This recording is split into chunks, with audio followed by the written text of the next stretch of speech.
Selamat datang kembali, sahabat peziarah dari debu ke api perutusan, dalam renungan Minggu Paskah kedua, Minggu Kerahiman Ilahi, melalui doa audio ini. Saya, Romo Robertus Bambang Rudianto. Duduklah dengan nyaman sejenak. Kita akan memulai sebuah meditasi Paskah yang lembut, khususnya untuk Minggu Kerahiman Ilahi. Tarik nafas, hembuskan. Izinkan diri Anda menghadirkan hari ini di hadapan Tuhan. Apa yang Anda rasakan? Lelah, gelisah, takut, atau ada secerca harap? Jangan menilai, hanya menyadari. Selanjutnya dengan cinta kasih, mendoakan dari dalam dada, semoga damai beserta kita, ke diri sendiri, ke ruangan atau rumah tempat kita berada, ke wilayah di luar ruangan atau rumah tempat kita berada, ke pulau, negara, benua tempat kita berada, ke bumi dan seluruh alam semesta. Sampaikan doa dengan terus mengatakan, semoga damai beserta kita. Biarkan keheningan menyiapkan hati kita. Bapa yang Maha Rahim, di tengah keraguan dan luka-luka hidup kami datang memohon terang-Mu. Biarlah luka-luka putra-Mu menjadi pintu bagi kami untuk percaya dan mencicipi kasih-Mu yang tanpa batas. Amin. Kutipan Injil singkat untuk hari ini. Taruhlah jarimu di sini dan lihatlah tanganku. Jangan engkau tidak percaya lagi, melainkan percayalah. Yohanes 20. Kalimat ini menyingkapkan sesuatu yang dalam. Kebangkitan bukanlah penghapusan luka, melainkan pengudusan luka. Dengar ya, Yesus yang bangkit membawa bekas lukanya, bukan sebagai aib, melainkan tanda kemenangan cinta. Thomas butuh menyentuh untuk percaya. Itu wajar. Kita hidup di zaman skeptis, banyak yang ragu. Tetapi lihat, Tuhan memasuki keraguan itu, merangkulnya, bukan menyingkirkannya. Renungan utama, luka sebagai jalan iman. Luka-luka kita tidak menghalangi kasih Allah. Sebaliknya, mereka menjadi tempat perjumpaan. Ketika kita menaruh jari kita di atas parut, kita tidak menilai, kita diizinkan untuk percaya. Ada sebuah transformasi dari kerapuhan menuju pengakuan iman. Ya Tuhanku dan Allahku. Bagaimanapun, tugas kita sebagai orang beriman bukan memalsukan kesempurnaan. Dunia sering memuja tampilan luar. Injil justru mengangkat keberanian untuk hadir dengan segala kelemahan. Itu membebaskan ya. Mari kita buka 3 jendela rohani yang membantu memahami kerahiman dalam kehidupan sehari-hari. Jendela pertama, Ignatian, menemukan Allah dalam segala hal. Saint Ignatius mengajak kita mengenali gerak batin, ketakutan, keraguan, harapan, semua bisa menjadi medan doa.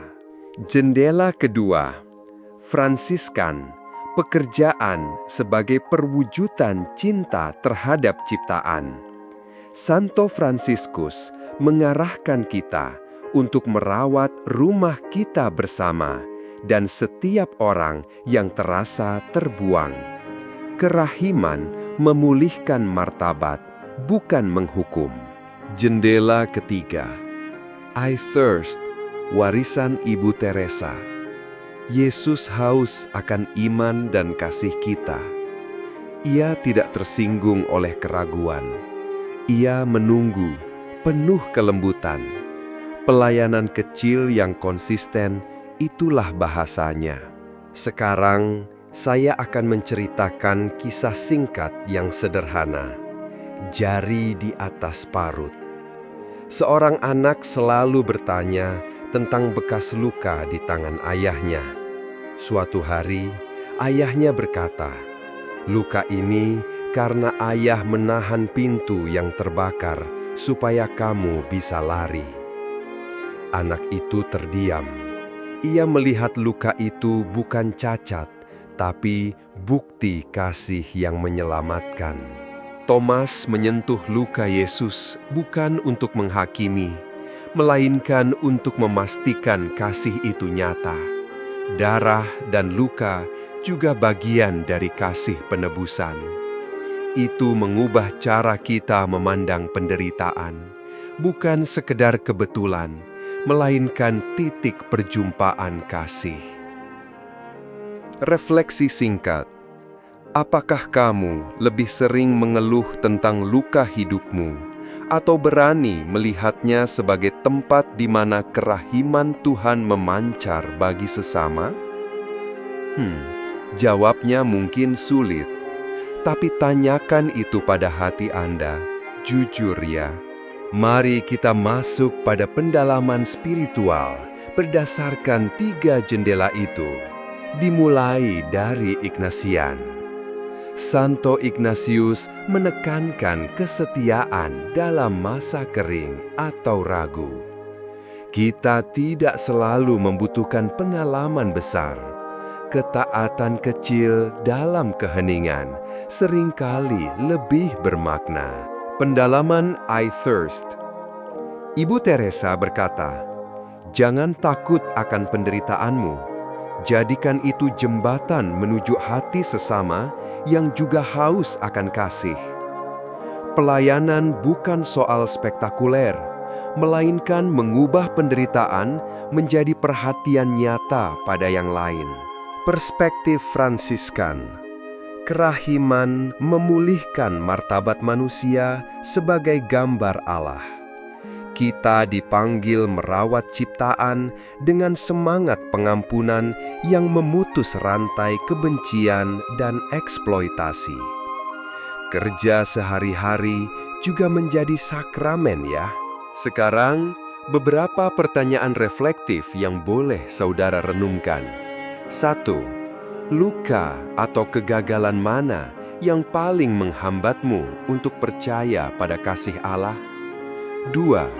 Bagaimana engkau bisa menjadi perpanjangan kerahiman bagi mereka yang sedang terluka di sekitarmu? Tuliskan jawabannya, singkat saja. Saya beri contoh konkret. Di kantor, pilih satu rekan yang tampak tertekan. Ajak bicara. Jangan menasehati dulu, dengarkan. Di rumah, sediakan satu makan malam tanpa gadget, hadir sungguh-sungguh. Di lingkungan, bantu tetangga tua. Di dunia maya, kirim kata yang menguatkan, bukan menyulut. Perhatikan, tindakan ini bukan untuk pamer kebaikan. Itu latihan kerendahan hati. Kerahiman dimulai dari menyadari bahwa aku juga terluka dan butuh belas kasih. Sekarang, mari kita lakukan eksamen singkat, sekitar 10-15 menit. Siapkan buku catatan, tarik nafas dalam-dalam. Pertama, ingat satu momen hari ini ketika engkau merasakan hadirat Tuhan, sepilihan kecil yang memberi harap. Tuliskan. Kedua, renungkan satu kegelisahan atau ketakutan yang menutup hatimu. Tuliskan. Ketiga, pilih satu nama orang yang akan kau jangkau minggu ini. Tentukan tindakan konkret dan waktu. Ambil waktu sejenak untuk menuliskannya.